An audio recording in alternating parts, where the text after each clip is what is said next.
My name is Victoria, and I am 41 years old. For 18 years, my family made it their mission to erase me from their lives. Every holiday, every celebration, every family gathering, I was the outsider, the difficult one, the person they quietly cut out of their world. So you can imagine my absolute shock when, after nearly 2 decades of silence, they had the nerve to appear at the security entrance of my $12 million penthouse in Manhattan. When I saw their faces on my surveillance screen, I didn't feel anger. I felt power. I buzzed them in, walked to my private elevator landing, and prepared myself for what I knew would be the performance of a lifetime. Before I tell you what I said that made the blood drain from their faces, let me know where you're watching from in the comments below. And if you've ever had to be the one to cut off toxic family members who underestimated you, hit that like and subscribe button. You're going to want to see how this ends. It happened on a Saturday afternoon in late spring. I was in my home office, though calling it an office doesn't do it justice. It's more like a command center. Floor-to-ceiling windows overlook Central Park, 3 monitors displaying real-time financial data from my hedge fund, all while I sat wrapped in a Loro Piana cashmere wrap that cost more than most people's monthly rent. My penthouse is in one of those ultra-exclusive buildings on Fifth Avenue, the kind where old money whispers and new money shouts. My place, however, doesn't whisper or shout. It simply exists as an undeniable statement of success. All white marble, custom Italian furniture, and contemporary art that would make a museum curator weep. The security intercom chimed, not a harsh buzz, but a soft, elegant tone that signaled someone at the building entrance. My wall-mounted display lit up, showing the high-definition feed from the lobby camera. And there they were, all 4 of them. My brother Daniel, 44 and still living off the fumes of his supposed brilliance. My mother Patricia, 67, clutching her designer handbag like it was a shield. My father Richard, 69, standing slightly behind everyone else as he always did. And finally, my sister-in-law Amanda, 43, blonde and perpetually disgusted by my existence. I stared at the screen for 3 full seconds.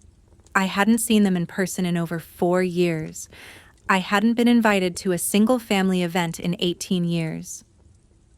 The camera captured every detail in brutal clarity.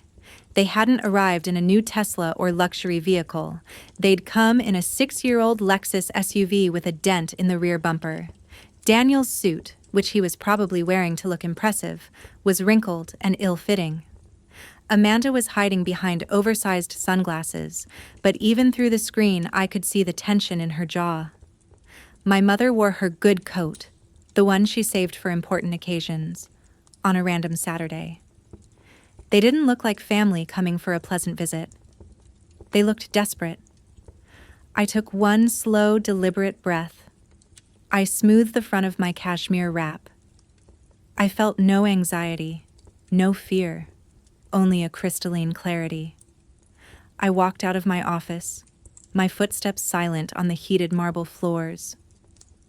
My front door, a custom bronze and glass creation that cost $80,000, opened with the press of a button. The private elevator doors slid open directly into my foyer, and there they stood, frozen, squinting at the explosion of wealth surrounding them. The first thing they saw was the Basquiat on my entry wall, an original that was probably worth more than their house. They just stood there on my threshold, mouths slightly open, eyes darting around, their expressions a mixture of shock and barely concealed envy. They hadn't come to apologize. They had come for something. And I was about to find out exactly what. Amanda was the first to speak, her voice sharp with that familiar condescension. "Oh my God, Daniel, this place it's absurd. Who lives like this? It looks like a museum. So cold." My mother, Patricia, was next. her eyes scanning everything from my wrap to the floating staircase behind me with open judgment. "So this is how you greet your mother? After all these years? Not even a hello?" Then came Daniel.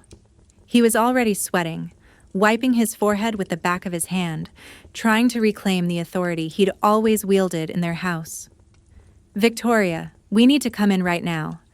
We have urgent family business to discuss."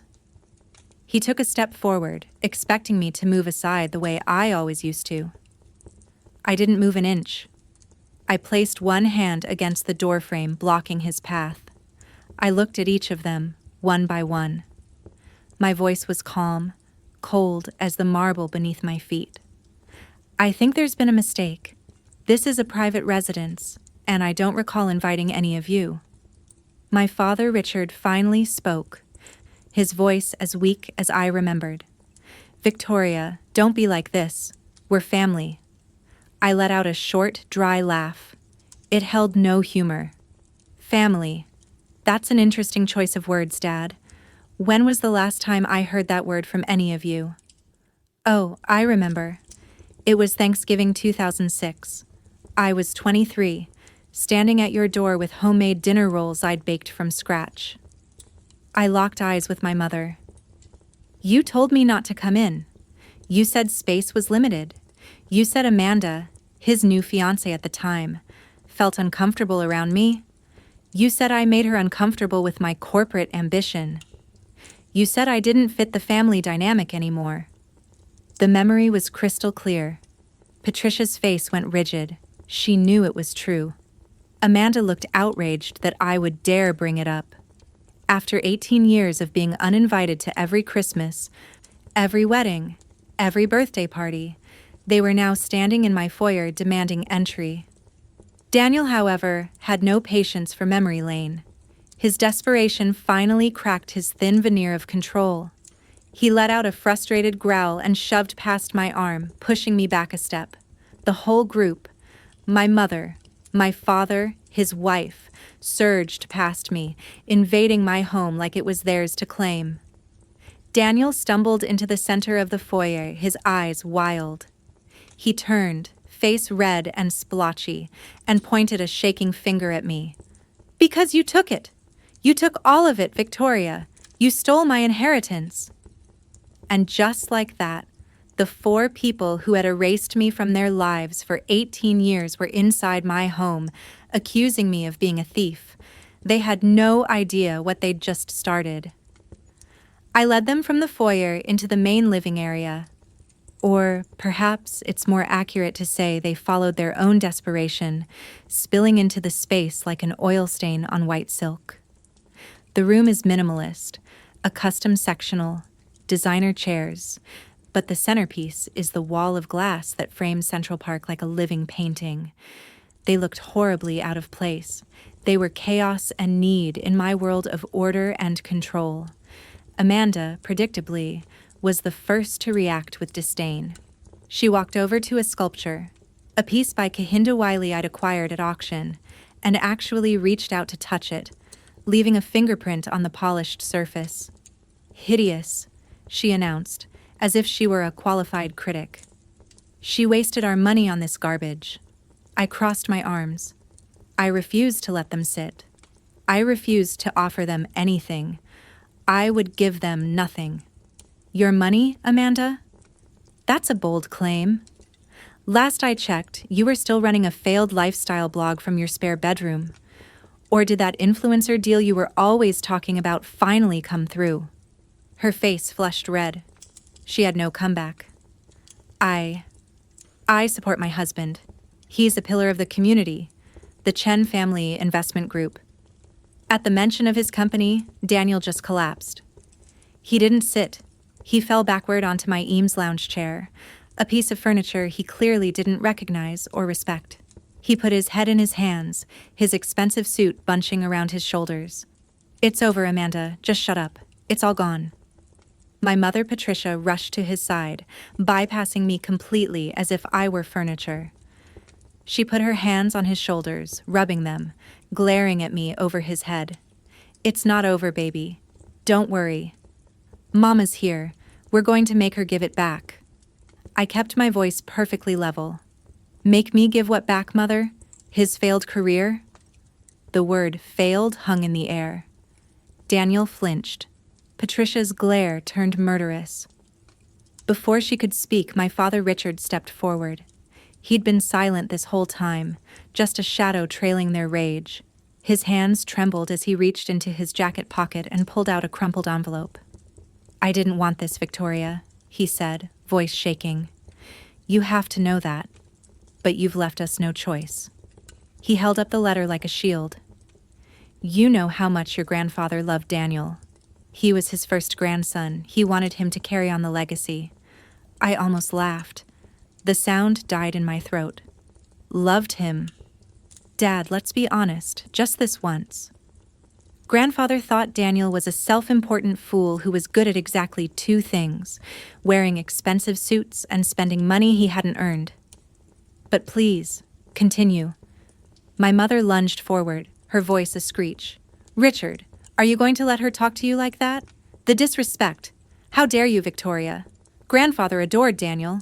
He said it all the time. He was his pride and joy, the future of this family. It was the same story, the same fantasy they'd all agreed to believe for 30 years. The golden boy Daniel, who could do no wrong. And me, the cold corporate climber who made them all uncomfortable. They needed that story to be true because the truth was something they couldn't handle. Daniel, who had been a pathetic heap in my chair, suddenly found his spine. He sat up straight, feeding on Patricia's delusion. His eyes bloodshot with desperation and righteous anger. She's right, Mama. He did. And he proved it when he died 16 years ago. He left me $200,000 in cash. Cash. He said it was to build the family investment legacy. He trusted me. He sneered at me. And do you know what he left you, Victoria? Do you remember your pathetic little inheritance? I remembered it perfectly. $10,000. That's right, he shouted. $10,000, an insult, a slap in the face. But you took it, didn't you? You cashed that check. I nodded slowly, watching him build his own trap. I did. I used it to buy my first Bloomberg terminal subscription and seed capital for my first investment algorithm. It was the best $10,000 I ever spent. His face lit up with sick triumph. He shot up from the chair, his whole body vibrating. You see? You see? She admits it. She admits she used it. You violated the terms, Victoria. You violated them. I stared at him. The man was unraveling. He was making no sense. Violated what, Daniel? It was a check for $10,000. It was a gift. There were no terms. That's when Amanda stepped forward. She glided past my father and snatched the letter from his hand, her smug smile making her face look like a mask. Oh, stop playing dumb, Victoria. It's pathetic, even for you. You always thought you were so much smarter than us, didn't you? Hiding away with your finance books, judging all of us. She was savoring this. This was the moment she'd dreamed of. The moment she finally got to put me in my place. We didn't just come here to guess. We hired a lawyer, a real lawyer from downtown. He dug deep, Victoria. He found things you probably thought were buried forever. Daniel stepped up beside her. A united front of failure and greed. That's right. The $10,000 was a test you failed. The $200,000 was just my down payment, but there was a third part. The real inheritance. The part you stole. Amanda held up the letter like a winning lottery ticket, her voice rising to a triumphant squeal. We know all about the Chen Financial Education Trust. There it was. I felt it. A tiny, involuntary flicker in my stomach. My posture stiffened just for a millisecond. It wasn't fear. It was surprise. After all these years of staggering incompetence, they'd actually managed to find it. They'd found the name. They were all smiling now. All four of them, even my father, who looked relieved that his betrayal was finally paying off. They thought they had me. They thought they'd found the smoking gun. They had no idea they were holding a toy. Daniel took my moment of surprise and inflated it into victory. He was energized, alive with fury I hadn't seen since his college days. "That's right, we found it," he yelled, his voice echoing off my high ceilings. He snatched the letter back from Amanda. "A private trust fund, set up 16 years ago by grandfather. Just for you." He was pacing now, a predator who thought he'd cornered his prey. $1 million, Victoria. $1 million he just gave you." I kept my face blank. I said nothing. My silence only fueled his rage. "It was all in the documents our lawyer found," he continued, stabbing his finger at the paper. "He set it up just before he died, the Chen Financial Education Trust, and it had one very, very specific set of rules." He squinted at the letter, reading the fine print aloud with triumphant mockery. "The funds are to be used exclusively for the pursuit of a graduate-level degree in either medicine, becoming a doctor, or law, becoming an attorney, at a top-tier institution." He looked up, eyes glittering with malice. "A doctor, Victoria, or a lawyer. That's what grandfather wanted you to be." My mother, Patricia, stepped forward, arms crossed, face a mask of bitter resentment. "But you didn't do that, did you?" she hissed. "No, you were always too good for what this family wanted. You were too smart for us. You went to Wharton for 2 years, and then you dropped out." She spat the words like poison. "You threw it all away. You threw away grandfather's legacy to go play with hedge funds, to chase those stupid, worthless finance projects. You violated the terms, Victoria. You took his money, and you spat on his wishes." Then came Amanda, moving in to deliver the financial blow. "And our lawyer," she said, practically singing, "found the best part, the clause. Grandfather's lawyers put it in just in case you failed. And you did." She pointed a blood-red fingernail at the letter Daniel was holding. "It says right there that if the beneficiary, that's you, fails to meet the educational requirements or violates the terms in any way, the entire principal sum, that's $1 million, plus all accrued interest for the past 16 years, immediately reverts to the primary estate."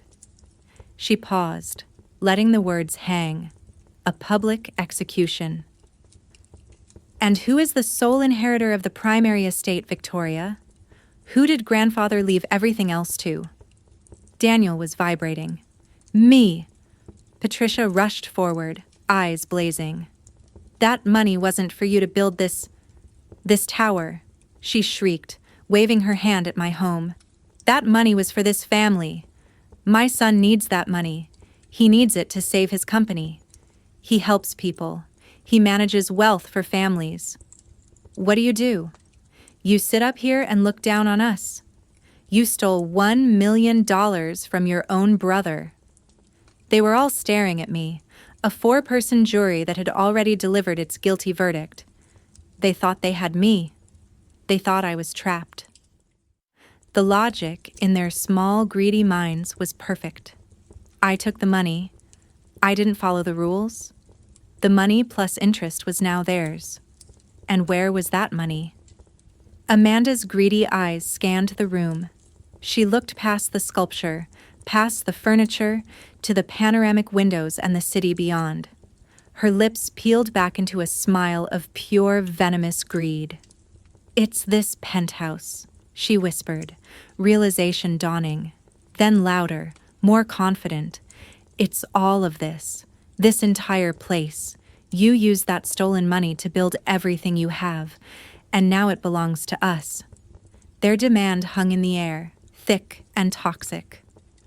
This wasn't just about exposing me, it was a shakedown, a clumsy, desperate, high-stakes robbery. Daniel was pacing again, but this time his desperation had morphed into ugly confidence. "The bank is calling in my personal guarantees on Monday, Victoria. Monday morning.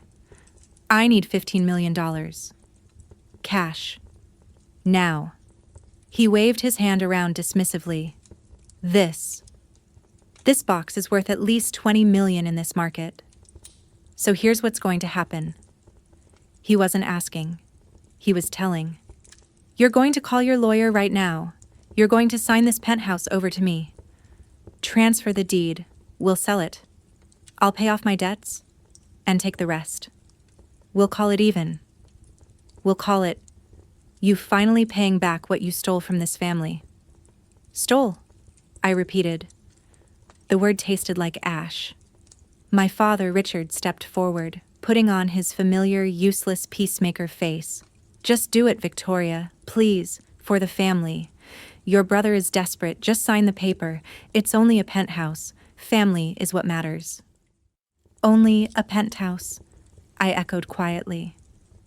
I looked at the man who was supposed to protect me, now actively helping them try to strip me of everything I'd built.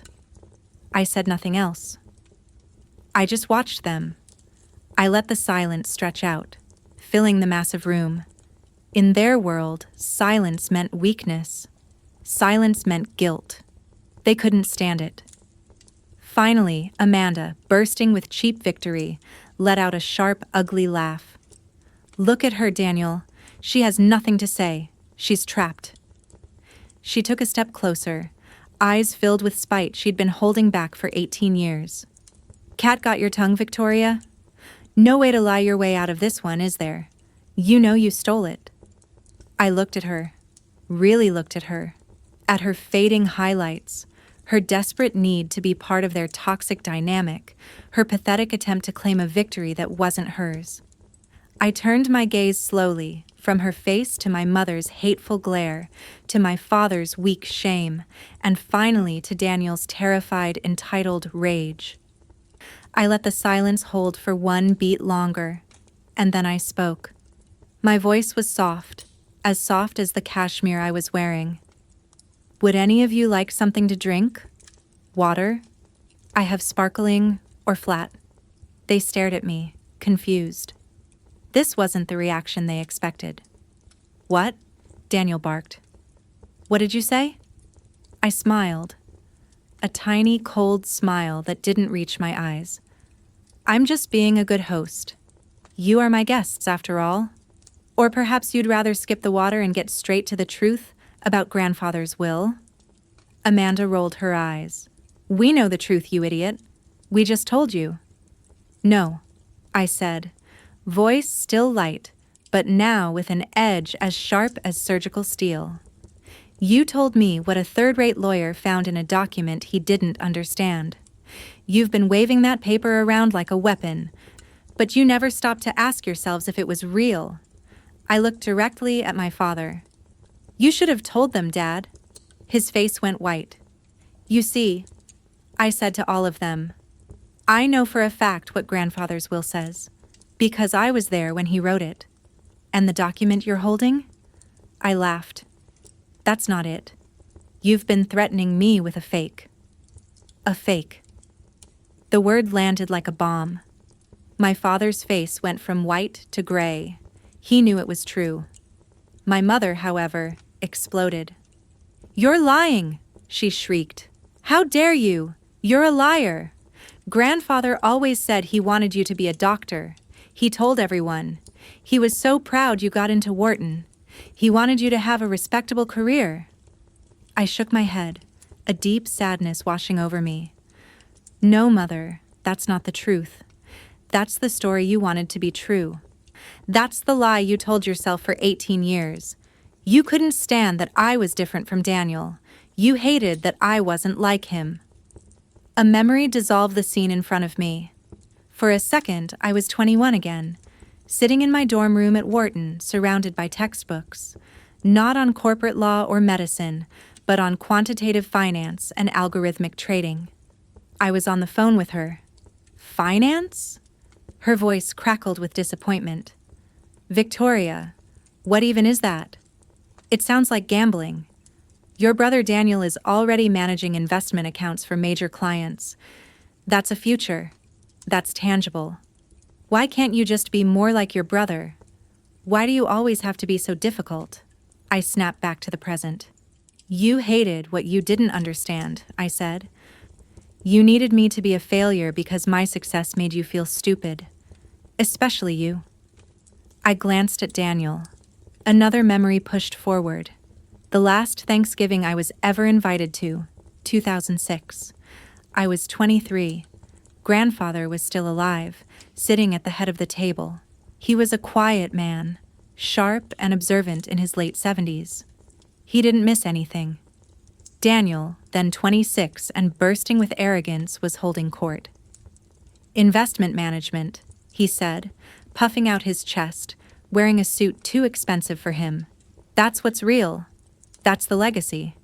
Managing wealth, building portfolios. You can see the results. He shot me a greasy smirk. Not like Victoria's hedge fund bubble. That whole thing's going to burst any day. It's not even real money. My mother and father nodded, beaming. My uncles clapped him on the back. And Amanda, his new girlfriend, just stared at me with open contempt. I sat there, clutching my napkin, feeling the familiar burn of humiliation. You all laughed, I said now, voice barely a whisper. You all mocked me. You treated me like I was a joke. I paused. But there was one person in that room who wasn't laughing. My family stared at me, confused. Grandfather was watching, and later that afternoon, when everyone was asleep after dinner, he found me on the back terrace. I looked at my mother. Grandfather never believed in traditional paths, Mother. He told me that himself. He said the future, the real wealth, was in understanding markets, data, and risk. The memory was sharp. Grandfather came out onto the terrace, the glass door clicking shut behind him. He sat next to me in the lounge chair. I was 23, humiliated, trying not to cry. He was silent for a minute. Then he spoke, voice low and rumbling. Don't pay them any mind, girl. Daniel talks a lot, but his head is full of hot air. He just repeats what he hears. He's just like his mother. He gestured back toward the house. They're scared, Victoria. Scared of anything they don't understand. And they'll never understand you, which is why you're going to be the one to save this family, even if they don't deserve it. I looked at him, confused. What are you talking about?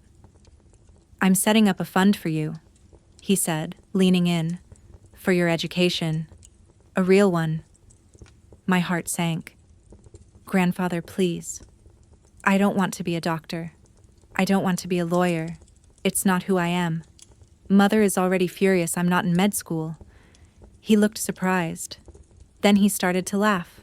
A real, deep belly laugh. Good Lord, child, who said anything about being a doctor? That's your mother's stupid, small-minded dream. No, my education is about learning how the world will work, not how it works today. I need you to learn how to build. He reached into his pocket. I took some money, he said, voice dropping to a conspiratorial whisper. And I invested in some of those new financial instruments Daniel was laughing about. Derivatives, options, algorithmic funds. And I want you to run with it. I want you to build something no one else in this family is smart enough to imagine. He pressed a small folded piece of paper into my hand. On it was a name and a phone number. This is my real lawyer, he said, eyes hard. He's in Manhattan. Not the family fool downtown. You call him when you get back to school. The account will be waiting. He leaned closer. Now listen. You don't tell a soul. Not your father, not your mother, and especially not Daniel. That boy would burn $1 million just to keep himself warm for one night. This is for you. This is the real legacy. I snapped back to the present. The memory faded, but the truth stood right in front of me in the form of my hysterical mother. You're making it all up, Patricia shrieked, face purple. You're delusional. You're a spiteful, wicked girl twisting that good man's memory. He would never do that. He would never betray his own son. He would never give you that money. You're lying. No, I said, voice dropping, losing its soft edge and replacing it with cold steel. And you know you're lying. You hated me because grandfather trusted me, not Daniel. You couldn't stand that he saw me as the future and him as a liability. You despised me for it. And that, I said, pointing at my mother, is why you erased me. I did not, she shrieked. We did not. You were just difficult. You never fit in. You erased me, I said. And I know the exact moment you did it. The glass walls dissolved, and I was 23 again. Christmas, 2 months after grandfather's funeral. The first holiday without him. I'd flown home, clutching a carefully wrapped gift for my mother. I stood on their porch, the same porch where grandfather had told me his secret. I rang the doorbell. Patricia opened it. She wasn't wearing an apron, wasn't cooking. She was dressed to go out. She looked surprised, then instantly annoyed. What are you doing here? There was no hello, no Merry Christmas. I'm here for Christmas. I flew in this morning. I held up the gift. Her face hardened. We're doing a small thing this year, Victoria. Just Daniel, Amanda, and her parents. Space is limited. Oh, I didn't know. I can come, I can just... No, she said, flat, hard. That won't work. Besides, you just make Amanda uncomfortable. You're always so... intense. It's better if you go. We'll see you another time. Before I could process it, she closed the door. A solid wooden click. I stood there in the cold, holding her gift. I was 23 years old, and my mother had just told me on Christmas that I wasn't family. I turned, walked back to my rental car, drove to the airport, and flew back to New York. I never spent another holiday trying to get in that door. The memory vanished. I was back in my living room, looking at the 4 people who had invaded my space. You were right about one thing, I said, voice calm again. You were right about the trust fund. You found it. Congratulations. After 16 years of incompetence, you finally found the name. They looked at each other, a flash of confidence returning. But here's the problem, I continued. You're just as lazy and stupid as you've always been. You hired a cheap lawyer who did a lazy search. He found the trust, but he only read the first page. I smiled. He missed Appendix C, the most important part. I let that hang. And you also missed something else, something much bigger. I pointed to the crumpled letter in Daniel's hand. The will you're holding, the one that names you the sole inheritor, the one that talks about medical school, is a fake. The air in the room thickened. Patricia's face was pure rage. Daniel looked like he was about to charge me. Amanda just stared, mouth open. A fake? She finally stammered. What are you talking about? Our lawyer verified it. Did he? I asked. I turned my head slightly. Alexa, display document Chen Trust 2008 Appendix C, main screen. The command was soft, but the effect was immediate. The floor-to-ceiling window overlooking Central Park flickered, then turned opaque white. A second later, an enormous high-definition image of a legal document appeared, projected 15 feet wide. My family physically recoiled. What? What the hell is that? Daniel whispered. That, I said, is the real trust. The one grandfather's real lawyer in Manhattan filed. The one you were never meant to see. I used my phone to zoom in, blowing up a single paragraph until the letters were huge. You see, you were right about the medical or law school part. That was on page 1, a little test. But you missed this part. I pointed to the screen and read aloud, my voice sharp. Notwithstanding the aforementioned educational preferences, the funds herein may also be used at the beneficiary's sole discretion for advanced education or venture capital investment in pioneering financial sectors, including but not limited to quantitative finance, algorithmic trading, and hedge fund management. Dead silence. Daniel was frozen, staring at the words, algorithmic trading. Amanda was shaking her head, trying to make sense of it. I don't understand, she whispered. No, I said. Of course you don't. You never could. I turned to them, voice filled with cold truth. Grandfather didn't want me to be a doctor. He didn't want me to be another cog. He wanted me to build the future. He knew what I was working on at Wharton. He knew what it was worth. He knew it was the real legacy, not your dusty investment portfolios. I looked at Daniel. He looked like he'd been punched. That $1 million wasn't tuition, Daniel. I let the words land. It was seed capital. They all stared, gears slowly turning. The violation they'd built their case on wasn't a violation at all. It was the entire point. Amanda was first to find her voice, scrambling for a new angle. But you dropped out. You admit it. You didn't finish school. I laughed. The sound startled them. Dropped out? I said, a real smile touching my lips. Amanda, you're still thinking so small. I didn't drop out. I outgrew them. I walked to the window, still displaying the trust document. I founded my first hedge fund, Apex Capital, from my dorm room at Wharton. While Daniel was learning how to manage other people's portfolios, I was building a predictive trading algorithm that could analyze market movements faster than anything on Wall Street. I turned back to them. That $1 million from grandfather, that seed capital, I used it to hire 2 MIT PhDs and build a server infrastructure that could handle high-frequency trading. I let the moment hang. And that little algorithm I built, the one you all mocked at Thanksgiving, the bubble Daniel was sure would burst? I looked at Amanda. It's probably running in the background of the trading platform your wealth manager uses right now. I let that sink in. I sold Apex Capital to Goldman Sachs 9 years later, I said, voice casual, for $75 million. The number landed in the room. It was so large, so incomprehensible. It just hung in silence. Amanda made a small gasping sound. My father just stared, mouth open. My mother actually stumbled. She put a hand on the sofa to steady herself.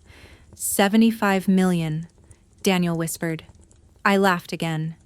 You came here, into my home, a home you think is worth $20 million, to blackmail me for $15 million. I shook my head. Daniel, this penthouse isn't my legacy. This penthouse is what I bought with my annual bonus last year. Your bonus? Amanda stammered, mind broken. That was 9 years ago, Amanda, I said, as if explaining to a child. I didn't put that money under a mattress. I did what grandfather taught me. I built something. I took that $75 million and rolled it into my own private equity fund. The fund I now run has over $1.8 billion under management. I let them process that. Nearly $2 billion. My job, I said, the one you laugh about, is being the founding partner of that fund. The gambling I do is deciding which multi-million-dollar company lives and dies. I looked at Daniel's pathetic form. So you see, your legal threat is based on a fake document, and your financial threat? I looked at Daniel. Is based on a number that wouldn't even cover my quarterly taxes. Their entire plan, their entire reason for being here, was gone. They were just 4 pathetic, greedy people standing in the home of a woman they'd tried, and failed, to destroy. They were defeated. Utterly. And as I watched their faces, I saw something new. Daniel was in shock. Amanda was calculating. Patricia was just hateful. But my father, Richard, looked terrified. Not just ashamed. Not just shocked by the money. He looked guilty, as if he knew a secret. A secret even worse than the fake will. And I suddenly realized this wasn't over. My father, Richard, was trembling. He wasn't just shocked. He was terrified, and he was looking at me with profound guilt. He started to cry. Not loud sobs, but quiet, pathetic sounds. He was muttering under his breath. He made me promise. He made me promise. Patricia snapped her head toward him. Richard, what are you talking about? What did you promise? Richard looked up, his face crumpled with shame and fear. He wasn't looking at his wife. He was looking at me. Grandfather, he showed them to me, Victoria. Before he died. He showed me both. Both what? Daniel whispered, his voice hoarse. Both wills, Richard choked out. The one for Daniel, the $200,000 in cash, and the other one, the trust, the technology fund. For you. The room went completely still. Even I felt a cold jolt. This I didn't know. He showed me, my father continued, words tumbling out in a rush of confession. He knew. He knew Daniel would eventually get greedy. He knew he'd go digging for that $1 million. So he created the other will. The fake one. Amanda looked confused. What? Why? Why would he do that? Richard's gaze dropped to the floor. To protect her, he whispered. To protect Victoria. From him. He pointed a shaking finger at his own son Daniel. He was afraid of what Daniel would do if he found out the truth. He was afraid he'd try to hurt you, to steal it. So he made the fake medical school will as a diversion. A trap, I said, the pieces clicking into place with horrifying clarity. Richard nodded, tears streaming down his face. He knew Daniel would be too stupid to see the trick. He knew he'd hire a cheap lawyer. He knew Daniel would never actually sue over a broken education clause because he'd think the money would just go back to the main estate, and he'd have to fight the whole family for it. He looked at me, eyes begging for forgiveness. The will you showed on that screen, the one about venture capital and algorithmic trading, that's the real one, Victoria. The only one that matters. He made me promise. I swore I would never tell. A new, terrible silence descended. The betrayal was so much deeper than I'd ever imagined. My father hadn't just stood by and watched me be abused. He'd been an active participant in a 16-year deception. He'd known the truth the entire time. But I wasn't the only one processing this. I watched as Daniel slowly turned his head. His face, which had been pale with shock, began to turn a dark, furious purple. He was no longer looking at me. He was staring at his father. Dad, he whispered, voice dangerously low. You knew? You knew this whole time? You stood by and watched me chase a ghost while you knew? Daniel didn't move for 10 full seconds. He just stared at Richard. When he finally spoke, his voice was a low, guttural growl I'd never heard before. You knew. Richard flinched, sobbing. Daniel, son, please, he made me swear. You have to understand. You knew. Daniel roared, and he lunged. Not at me. At Richard. He grabbed his father by the front of his jacket, shoving him back against my wall. You knew. For 16 years. And you let me chase a ghost. You let me believe I was robbed. You stood by and watched me fail. Patricia flew at her husband, hands clawing at his shoulders. But she wasn't defending him. She was attacking him with Daniel. Joseph, how could you? You were in on it. You were in on it with her. She pointed at me. You let her take all that money. You let her steal from your own son. You stood by and watched him fail, knowing the whole time she was rich. You betrayed this family. You betrayed me. Richard was weeping, pinned against my wall by his wife and son. I swore, he cried. I swore an oath to your father, Patricia. He made me. He told me Daniel would burn it all. He said he'd light $1 million on fire just to watch it burn. That was my right, Daniel bellowed, face inches from Richard's, spit flying. It was my money. It was my legacy. And you let her steal it. You helped her steal it. It was chaos. A grotesque, violent implosion of a family devouring itself. Patricia was screaming at Richard. Richard was sobbing, trying to push them away. Daniel was shaking him, his rage completely uncontrolled, and I just stood there, watching the 20-year lie finally tear them to pieces. Only one person wasn't involved in the screaming match. Amanda. Her face was pale, eyes darting between all of them. She wasn't angry. She was terrified. I could see the pragmatic, greedy calculations firing in her brain. The legal case was gone. The fake will was useless. The moral outrage was a joke. All that was left was the money. She ran to Daniel, grabbing his arm, trying to pull him off Richard. "Marcus, stop. Stop it. Who cares?" She grabbed his face, forcing him to look at her. "Daniel, look at me." He finally turned, chest heaving, eyes wild. "She has it, baby," Amanda said, voice a desperate whine. She pointed at me. "Who cares what that old man wrote? She has the money." She admitted it. 75 million. We don't need the penthouse. We just need the money. Tell her. Tell her to give us the 15 million. She has 75 million. It's nothing to her. Tell her, Daniel. Make her give us the money. Daniel stared at her, his confused rage slowly shifting. He was processing this new angle. His legal threat was gone. So now it was just a shakedown. Begging. He was about to turn to me. His golden boy entitlement ready to re-engage, ready to demand his share of my success. I cut him off. Oh, that's not even the best part. My voice wasn't loud. It wasn't cold anymore. It was pitying. And that sound, that tiny shift in my tone, cut through all their screaming and crying. They all stopped. They all turned to look at me. "You really don't get it, do you?" I said, shaking my head slowly. "You're still so far behind. You're still playing last year's game." I looked at Daniel, really looked at the pathetic, failed man in front of me. "You think you're here because you need 15 million. You think you burst into my home to demand your inheritance, to save your company."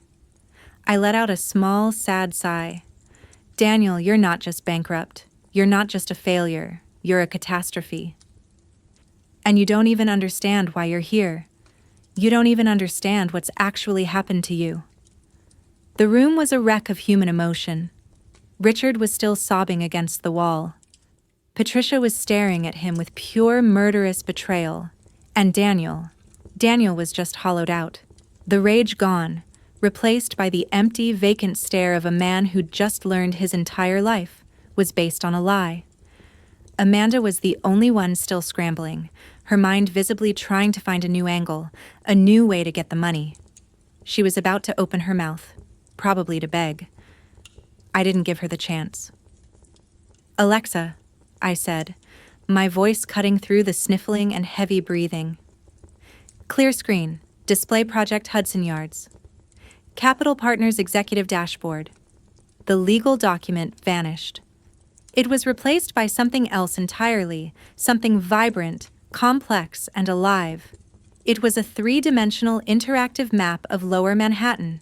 Data points, financial models, and stunning architectural renderings layered on top of it. It looked like something from a science fiction film, a vision of a future city. Richard and Patricia just looked at it, confused. It was more weird tech stuff to them. It held no meaning. But Daniel's head snapped up. His eyes, which had been dead and vacant, suddenly focused. His finance instincts, buried under layers of failure and ego, kicked in. He knew this. He knew that area. "That's," he whispered, voice hoarse.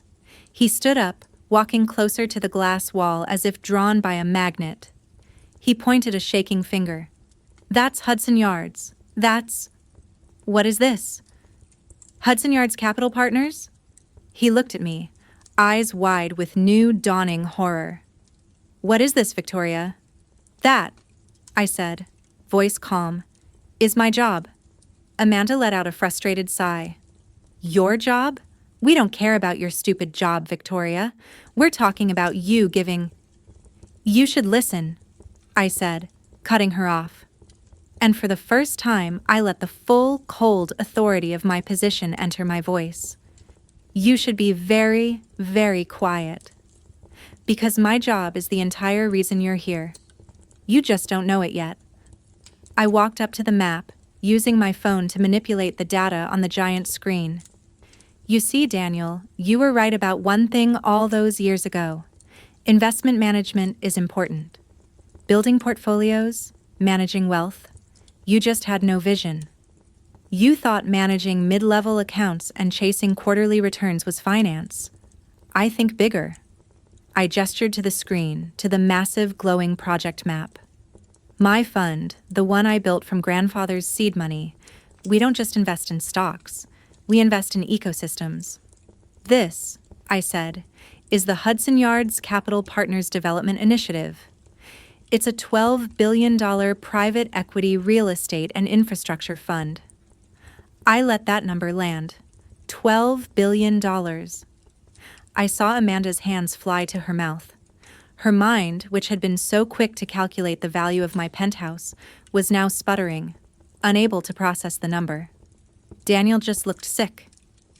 He took an involuntary step back.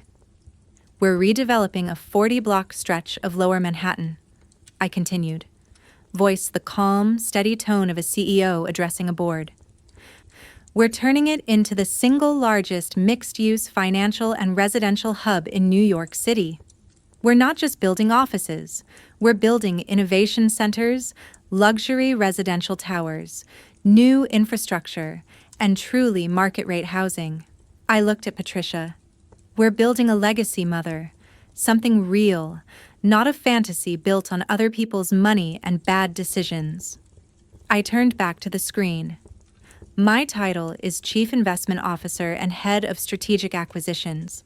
It sounds fancy, I know. But what it means is simple. It means I'm the one who decides which parcels of land are vital for the ecosystem and which are not.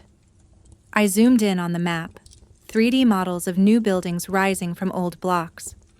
My job is to analyze zoning, community impact, structural viability, and financial risk. My algorithms assess which properties we buy, which local businesses we partner with, and which legacy investments we let fail. I looked at Daniel. You see, for 18 years, you all thought I was the weird one, the black sheep playing with fake money in a digital world. But all that time, I was learning. While you were learning how to schmooze clients and chase bonuses, I was learning how to model an entire economy. I was learning how to predict market shifts, not just react to them. I was learning how to build something that lasts longer than a quarterly earnings report. I swept my hand toward the screen. This $12 billion fund isn't about managing portfolios, Daniel. It's about reshaping the fabric of this city. It's about creating generational wealth, not just personal bonuses. The room was silent. They were finally beginning to understand the scale of the world I lived in. They'd come here with a water pistol, demanding $15 million from a woman who commanded a $12 billion project. The silence was broken by Amanda. She'd been staring, mind unable to process the numbers. She shook her head as if trying to clear away the facts. She defaulted to the only script she knew, denial. So what? She snapped, voice high and brittle. So what? You have a fancy job. Good for you. We don't care about your development. We're here for real money. We're talking about Daniel's company, not your video game. Your video game? I actually smiled. It wasn't the cold, tight smile I'd given before. This was genuine. And from the way they recoiled, it was the most terrifying thing they'd seen all day. You're right, Amanda, I said, voice sweet. Let's talk about real money. Let's talk about Daniel's company, the one he built. I turned my full attention to my brother. He was still staring at the $12 billion project on my wall, mind unable to grasp the scale. The Chen Family Investment Group, I said. It's a beautiful name. So trustworthy. So prestigious. Managing wealth for families. It sounds wonderful. I watched as a flicker of his old pride returned. That's right, he said, puffing his chest weakly. I help people. I manage their... No, you don't. I cut him off, smile vanishing. You don't help anyone but yourself. You manage mid-tier portfolios with conservative allocations to skim fees. You're not a wealth manager, Daniel. You're a glorified salesman. A parasite. He looked like I'd slapped him. How do you know that? He stammered. You don't know anything about my business. How do I know? I asked, raising an eyebrow. Daniel, what do you think my video game does all day? My job, my real job, is data. I analyze everything. Finance, risk exposure, debt ratios, market positioning, and competitive saturation. I analyze every single player, big or small, who operates in the same sectors we do. I turned back to the giant screen. With a tap on my phone, the $12 billion map vanished. It was replaced by a new file, a simple Stark dossier. At the top, in bold letters, was the logo for Chen Family Investment Group. Below it was a web of debt, a spider graph of red-flagged warnings, margin calls, and client withdrawals. I know, I said, voice cold and clinical, that you borrowed $8 million from private lenders, not from a real bank, to cover client redemptions you couldn't meet. I know you used your personal assets as collateral to secure those loans at an insane 18% interest rate. I pointed to the screen. I know that you made unauthorized high-risk trades with client funds, trying to recover losses. I know that you failed compliance audits. I know that 3 of your largest clients discovered the discrepancies and pulled their money, triggering a liquidity crisis. I walked closer to him. I know that you called it family wealth management when really you were just gambling with other people's retirement funds, hoping to skim enough fees to fund your lifestyle before anyone noticed. I let the facts settle around him. He was pale, shaking. He couldn't deny any of it. It was all there, on my wall, in black and white. And then, I continued, the market turned. Interest rates rose. Your high-risk bets failed. Clients started asking questions. And suddenly, your private lenders came calling, all at once. And now you're not just having a cash flow problem, Daniel. You're insolvent. You're ruined. I stopped, standing right in front of him. He was a broken man, exposed by the very weird tech stuff he'd mocked his entire life. The regulatory investigation starts next week, I added quietly. The SEC has already opened a file. Your clients are preparing a class action lawsuit. And your personal guarantees? Those will wipe you out. The house, the car, the investment accounts, everything. Gone. He looked at me, his eyes empty of everything. No pride, no anger. Just a deep, black hole of terror. He finally understood. I didn't just know he was failing. I knew why. I knew how. I knew everything. Are you still watching this video? Type yes in the comments section and subscribe to this channel if you haven't. He collapsed back onto the chair, body giving out. He put his head in his hands, shoulders shaking. Yes, he whispered, the single word a complete confession. Yes, it's all true. It's gone. He looked up, and for the first time in my life, I saw him as a child. A desperate, terrified child. That's why I'm here, Victoria. He choked out, words wet with tears. You have to help me. You have to save me. You owe me. You owe me. He just stared at me, face wet with tears, voice a pathetic whine. You owe me, Victoria. You owe me. I looked at him, at this broken, entitled shell of a man who had stood by and laughed while his family cut me out of their lives for 18 years. This man who had invaded my home to accuse me of theft based on a lie, he was too stupid to investigate. This man who, even now after everything had been revealed, still believed he was owed a piece of my success. "Owe you?" I said. My voice was no longer amused. It was no longer pitying. It was the coldest, flattest, most final sound I'd ever produced. "Owe you what, Daniel? Owe you for the Christmases I spent alone? Owe you for the Thanksgivings I was told I wasn't family? Owe you for the 18 years you spent feeding at the trough of our mother's delusion while I was out here, by myself, actually building something?" He flinched. The word "owe" died on his lips. "No, Daniel," I said. "I'm not going to save you. And I'm not going to give you 15 million. You bitch," Patricia hissed from the sofa. "He's your brother.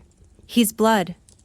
"He's a failed wealth manager," I said, not even looking at her. I turned back to Daniel. "I'm not going to save you, Daniel. And I know you're wondering why. You think it's because of the past. You think it's because of Christmas 2006. You think it's revenge." I shook my head. "That's where you're wrong again. You're still thinking about emotion. I'm not.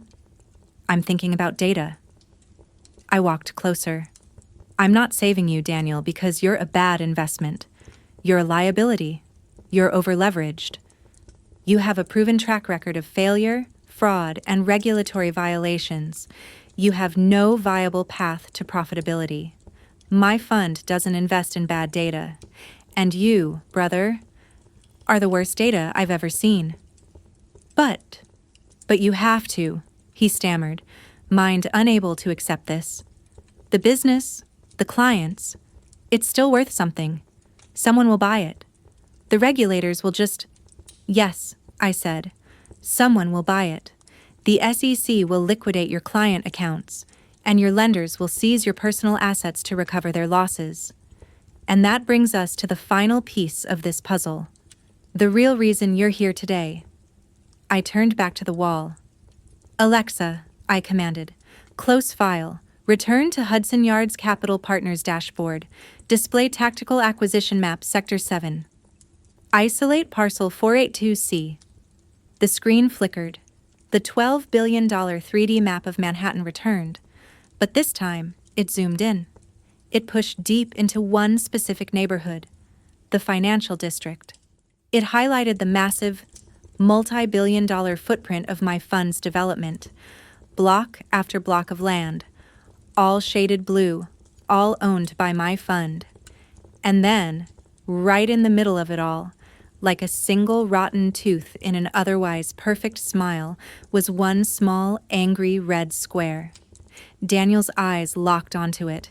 He knew that building. He knew that address. What is that?" Amanda asked, voice a nervous whisper. "That," I said, pointing to the red square, "is 117 Water Street, a 12,000 square foot commercial office building, zoned for financial services. That is the headquarters of the Chen family investment group." That's my building," Daniel whispered. He looked at the screen, at the sea of blue that surrounded his tiny red island. He looked at the massive, futuristic towers my fund was planning to build right up to the edge of his property line. "As I told you," I said, "my fund has been acquiring land for this project for 2 years. We've been buying everything quietly, through shell companies. We've bought out failed businesses, old office buildings, vacant lots. We own almost every single parcel in this entire sector." I turned to him. "Except one. One annoying, over-leveraged, financially toxic piece of real estate right in the middle of our Phase 4 development. One business that's stalled, bleeding clients, and under regulatory investigation, that's holding up the construction of our new flagship financial tower." I pointed to the red square. "A business called the Chen Family Investment Group." The blood drained from Daniel's face. He finally understood. This wasn't a coincidence. He hadn't just failed. He'd failed in my backyard. He'd failed in a way that had put him directly in my path. He looked at me, eyes wide with new, dawning, sickening realization. It was you, he whispered. You did this to me. He stammered, mind finally connecting the dots. You're not just a competitor. You were buying up everything around me. You sabotaged me. You drove up the acquisition costs. You bankrupted me on purpose. I almost laughed. The sheer, uncut arrogance of the man to think that my $12 billion fund, a project reshaping the entire economic future of Lower Manhattan, had been designed just to inconvenience him.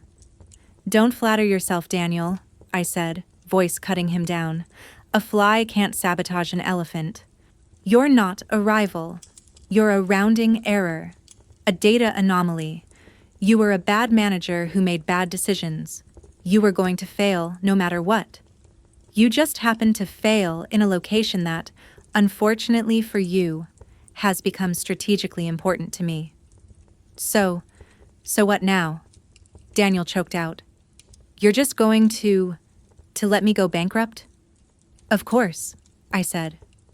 Amanda, who'd been watching this exchange with wide, confused eyes, suddenly lit up. Her mind, unable to grasp the scale of the failure, had just found new false hope. Wait, she chirped, a desperate, greedy smile spreading across her face. Wait, Daniel, baby, don't you see? She grabbed his arm. She needs it. She said it. Her project needs our building. It's strategically important. She turned to me, eyes gleaming, thinking she'd finally found the leverage they'd been looking for. That's what this is about. You're not here to gloat. You're here to buy it. You need our building, and we're not going to sell. She looked at Daniel, smile triumphant. We're saved, baby. They have to buy it from us. We can name our price. They have to pay us. I burst out laughing. It wasn't a small chuckle. It was a loud, sharp, genuine laugh. It echoed off the glass walls. It was the sound of a checkmate so perfect, so absolute, that I couldn't help but admire the beautiful, destructive simplicity of it. Amanda stared at me, her triumphant smile faltering. What? What's so funny? We have you. You need our building. Oh, Amanda, I said, wiping a tear of laughter from the corner of my eye. Honey, no. You're adorable. You really are. You've been playing checkers this whole time, and you think you just cornered the king. But we're playing a different game, sweetie. A much, much bigger game. I turned to Daniel, who was watching me with a look of dawning animal terror. He knew. He could feel it. Pay you? I said, voice dropping the laughter and picking up that cold, clinical edge again. Amanda, bless your heart, that's not how foreclosure works. I saw Daniel flinch. He hadn't told her how bad it was. You don't own that building anymore, Daniel, I said, voice sharp. Your lender does. Or more accurately, the private equity fund you borrowed from at 18% interest. They do. Amanda's face went white. The foreclosure? You're in default, I said. You've been in default for 90 days. I know. Because my algorithm told me the second you missed your first payment, your lenders, those very unfriendly people in Midtown, have filed for an accelerated foreclosure. The auction is Monday morning. The auction? Amanda repeated, the words tasting like poison. But someone will buy it, she stammered. It's valuable real estate. You said so. You want it. We can bid. Bid? I asked. With what money, Amanda? The $50 in your checking account? No. You're not bidders. You're the shipwreck. I turned back to the giant map on the wall, the glowing blue sea of my fund's property, and the tiny, angry red square of his failure. You see, I said, that's the beautiful, simple part. You're right. That building is valuable, but it's also toxic. It's saddled with liens from unpaid vendors. It's under SEC investigation. It's got regulatory violations. No sane investor in New York would touch it. It's a financial pit. I looked at them. Except one. It's strategically important, as you said, but only to us.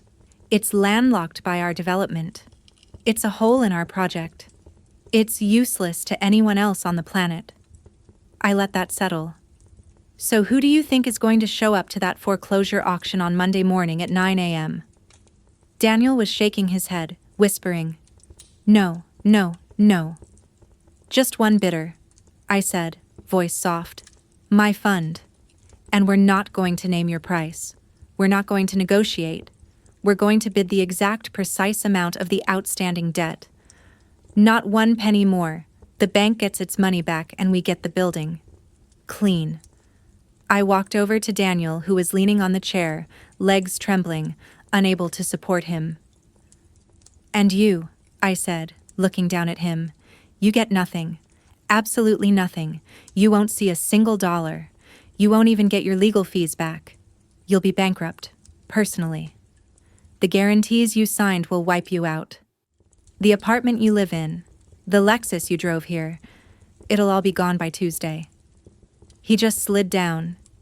He didn't faint. He just collapsed. He folded onto my floor, a heap of cheap soot and broken dreams. His head in his hands, making a dry, heaving, sobbing sound. Patricia shrieked and ran to him, trying to pull him up. "No, you can't. You can't do this. He's your brother." I ignored her. I stood over him, over the golden boy who had laughed at me, the pillar of the community, who had mocked my work. "And now," I said, my voice sharp and clear, cutting through his sobs, "for the best part." He looked up, face a grotesque mask of tears and mucus. "You've been mocking my computer work my entire life," I said. "You stood at grandfather's table and mocked my hedge fund bubble. You told your uncles that real wealth management was the only real legacy.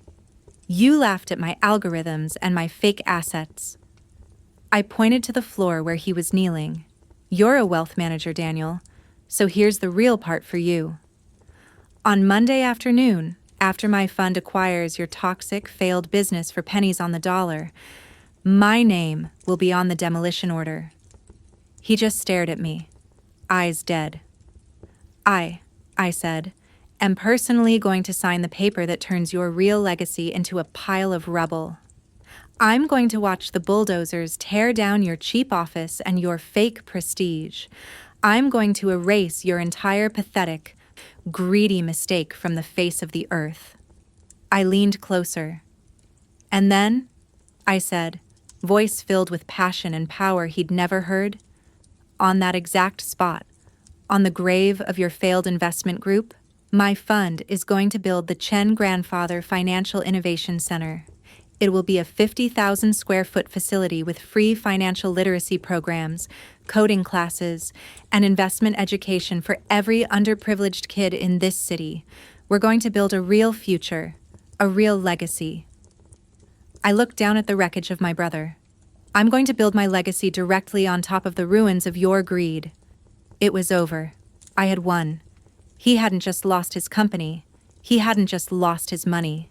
He had lost the entire argument. His real world had just been bankrupted, bought, and bulldozed by the weird one he'd thrown away 18 years ago. I didn't say another word. I turned and walked toward my front door.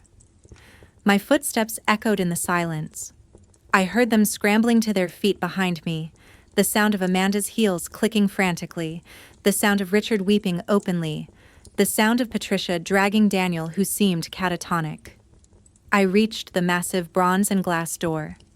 I placed my hand on it. I didn't open it. Not yet. I turned to face them one last time. They were a portrait of absolute ruin. Richard, face buried in his hands, shoulders shaking. Patricia, face blotchy and purple with rage, holding up her son who was staring blankly, eyes dead, a string of drool leaking from the corner of his mouth. He was gone. The man they'd all worshipped had been replaced by this empty vessel. And Amanda, she was the only one still fighting.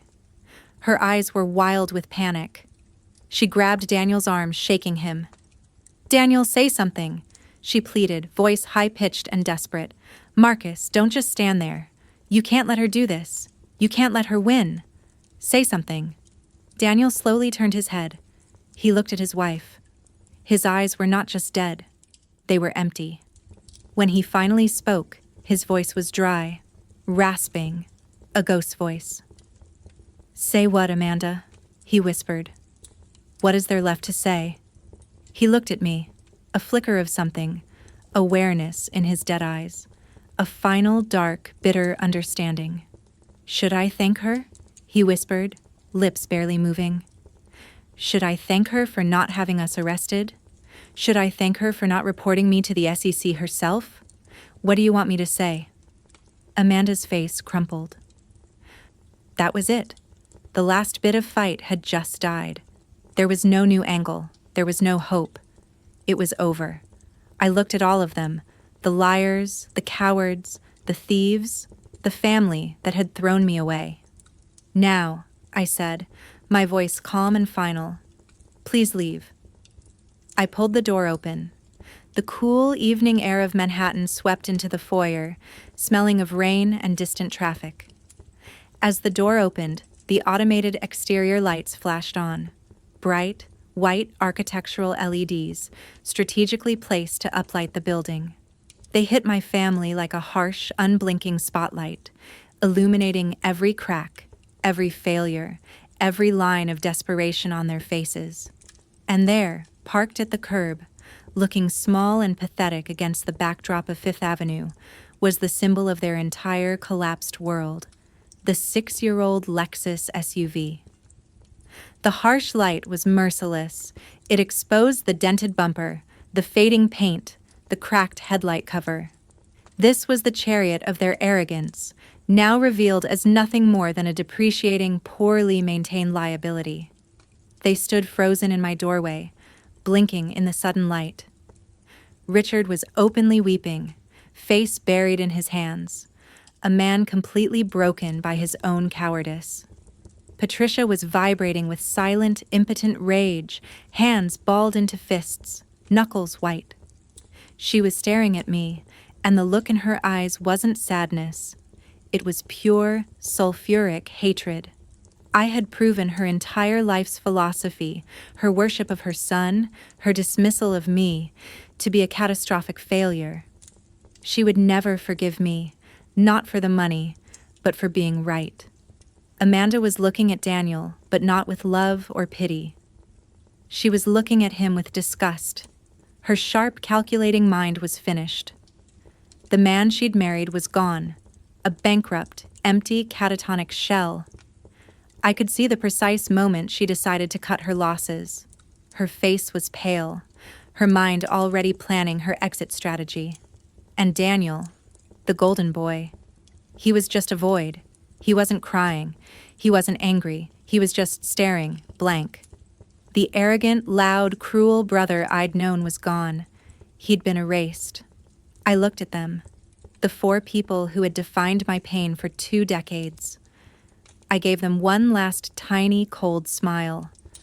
"Well," I said, my voice soft but cutting through the night air, "I guess space really is limited after all." The line landed, a direct hit, a perfectly calibrated piece of emotional vengeance, twisting the knife of their own cruelty from 18 years ago. Richard let out a strangled gasp. He couldn't look at me. He just shuffled past, out into the light, a man so broken he could barely walk. Patricia stared at me, eyes promising murder, but she said nothing. There was nothing left to say. She stalked past me, shoulder bumping mine in a final, petty, meaningless act of defiance. It was like a mosquito hitting glass. Amanda was all business now. She grabbed Daniel's arm, not gently, but with a hard, angry yank. "Daniel, we're leaving. Now." He didn't respond. He was dead weight. She had to physically put his arm over her shoulder.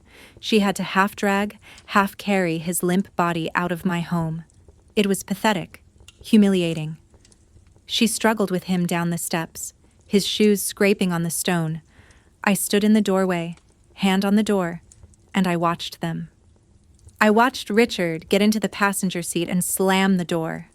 I watched Patricia get in the back, face a mask of stone. I watched Amanda wrestle Daniel into the back seat, pushing him in like luggage before slamming the door on him. She got into the driver's seat. The engine turned over, a weak, unhealthy sound. The headlights flickered on. I watched the old, battered SUV make a wide, clumsy turn. I watched it drive past the building's manicured entrance, past the doorman who pretended not to notice the spectacle. I watched it disappear down Fifth Avenue into the Manhattan night. Gone. I stepped back inside. I didn't slam the door. I simply let it go. It closed with a deep, final, satisfying thud. And then the sound I'd been waiting for. The sharp, definitive, beautiful click of the electronic locks engaging. I was alone. If you're still watching at this point, drop a comment with "I'm still here" and the country you are watching from. I want to know who's truly following this shocking story. I stood in my foyer for a long time. The only sound in the entire penthouse was the quiet hum of the climate control system and the soft ambient glow of the Basquiat on my wall. I took a deep breath. The air in my home suddenly felt different. It felt lighter. The heaviness of 18 years, the weight of their judgment, their hatred, their expectations, their exclusion, it was gone. I had not just closed the door on them. I had closed the door on the weird girl. I had closed the door on the daughter who wasn't family. I had closed the door on the person they thought I was. I felt the tension I'd been holding in my shoulders since I was a child. The constant, low-grade ache of being unworthy. Just dissolve. It was over. It wasn't just a victory. It wasn't revenge. It was freedom. True. Absolute and final. I turned away from the door and walked back into my life. The floor-to-ceiling windows framed Central Park in the golden hour light. My office monitors were still running, displaying real-time data from markets around the world. My cashmere wrap was still draped over my chair, waiting for me to return to work. This was my world, the one I built, the one they could never touch. I poured myself a glass of wine, a 2015 Chateau Margaux that cost more than their monthly mortgage payment, and I walked to the window. I looked out over the city, my city. Somewhere down there, in that battered Lexus, they were driving back to their small lives, their small dreams, their small failures. And I was here, exactly where I was supposed to be. I raised my glass to the skyline. To Grandfather, I whispered, "You were right about everything." The next morning, I woke up at 5:30 a.m. as I always do. I made my espresso, checked the Asian markets, and reviewed my calendar. At 9:04 a.m., my assistant sent me a notification. Foreclosure auction for 117 Water Street concluded. Winning bid, $8.2 million. Acquirer, Hudson Yards. Capital Partners, LLC. Property transferred. Clean title. I smiled. At 9:47 a.m., I received another notification. SEC enforcement action filed against Daniel Chen, Chen Family Investment Group. Charges: unauthorized trading, client fund misappropriation, securities fraud, personal assets frozen pending investigation. I forwarded it to my legal team with a single word: noted. At 11:00 a.m., I had a video call with my demolition contractor. "How soon can you start on the Water Street property?" I asked. 2 weeks, Ms. Chen. We'll have it down to the foundation in 30 days. Perfect, I said. And make sure you send me the photos. I want documentation of every stage.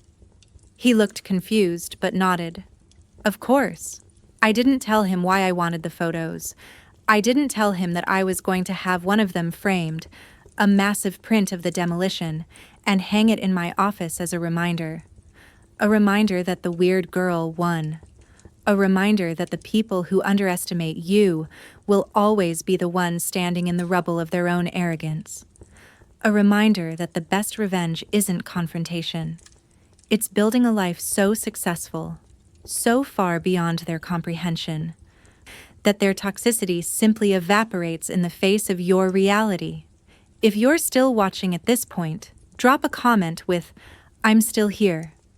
Let's see who's truly following this shocking story. 3 months later, I attended the groundbreaking ceremony for the Chen Grandfather Financial Innovation Center. The mayor was there, the press was there, community leaders, educators, financial executives, they were all there. I gave a speech about opportunity, about education, about building futures instead of guarding the past. I never mentioned Daniel.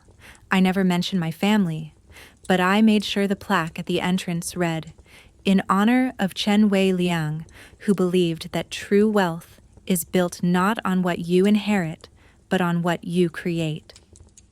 And who taught his granddaughter that the future belongs to those brave enough to imagine it. After the ceremony, a young reporter approached me. "Ms. Chen," she said, "I did some research on this site. It used to be the headquarters of the Chen Family Investment Group. Any relation?" I smiled. "Distant," I said. "Very distant." She nodded, not pressing further. As I walked back to my car, a midnight blue Bentley Continental GT that I'd bought myself as a gift after the acquisition closed, I felt something I hadn't felt in 18 years. Peace. Not the absence of conflict, but the presence of certainty. Certainty that I had made the right choices. Certainty that I had bet on myself when no one else would. Certainty that the family that threw me away had never deserved me in the first place.